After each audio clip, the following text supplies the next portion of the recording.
So, Take that box and just turn it over. okay. You've got all kinds of stuff in there though. What? So what are the important things about a design process? In other words, what would we like to get out of the design process? A useful artifact or a Okay. process? Okay, right, a useful artifact for That's design. solving some sort of design solution, all right? Mhm. That would be good. So what else, in other words, if we had competing design processes, how could we tell which design process was the best?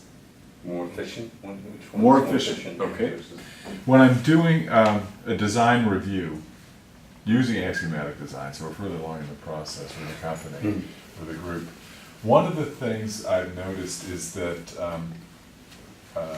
you need as big a bandwidth as you can get. So. What do you mean by that when you say? Well, we need to communicate, and when we're doing a design review in a company, the communication is important. Because one of the things, how do you know when you finished it? If we're all working on the same design, so we're going to come up with one design, all right, let's do this.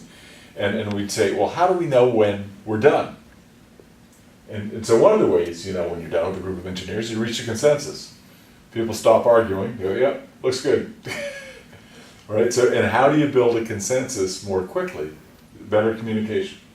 So when we talk about doing design, we want to do it often in a solution-neutral environment. So we don't essentially jump the gun on the solution. Let's try to look at all the solutions and try to weigh them somehow. Was that your point about prior knowledge? Okay, Yes, good. yes. Okay, so I'm going to put that down here. Prior knowledge. That sounds better than what I Yeah, was- solution.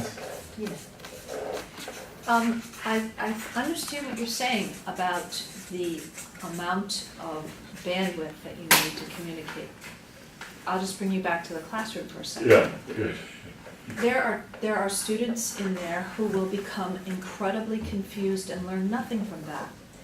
So you have to be very careful how big your bandwidth is in the room. If it's 4 people, oh, good out. If it's the whole room speaking at once, generating information at once, probably not as good an idea.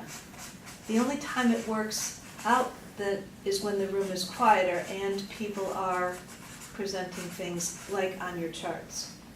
They could do it that way. But smaller children, younger children would have a more difficult time with a large bandwidth like that. And one of the things we want to get to, Jen, is just what you're talking about. How do I teach this? And one of the things I want to learn from you, what are the special challenges Right. that you have in the classroom? And you brought up some really interesting points, and I'm trying to capture them. But you've got a much greater level of sort of abilities in your classrooms than I have in mine. Exactly. Right. And then, so how do we keep everybody involved in learning when you've got all those different levels and you've got all those different learning types? By the time they get to grad school engineering, we've got a select group. What's the one thing you want to get graduate students to stop saying? We already know that, right? Right. Okay? So believe me, adults think along the same line. And the one reason why is because we're taught to think along with the same line.